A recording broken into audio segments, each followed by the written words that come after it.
Arema pastikan pakai 6 pemain asing di Liga 1 2023-2024. Manajemen Arema pastikan pakai 6 pemain asing di Liga 1 2023-2024. Kuota itu akan dipenuhi segera sebelum kompetisi bergulir pada tanggal 1 Juli mendatang. Sejauh ini Arema sudah punya 3 pemain asing, yakni Gustavo Almeida, Brasil Ichaka Diarra, Mali, dan Charles Lokolingoy, Australia.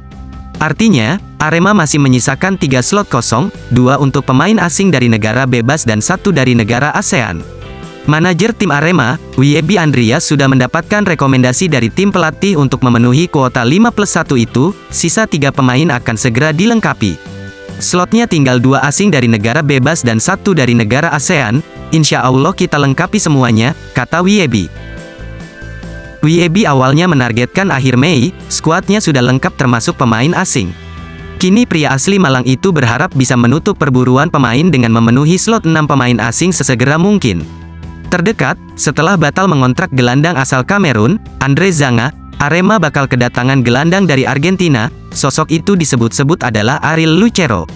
Kapan slot pemain asing ini lengkapnya? Karena sudah mepet, kita segera datangkan, sekarang tergantung pelatih yang memilih pemainnya, tandasnya.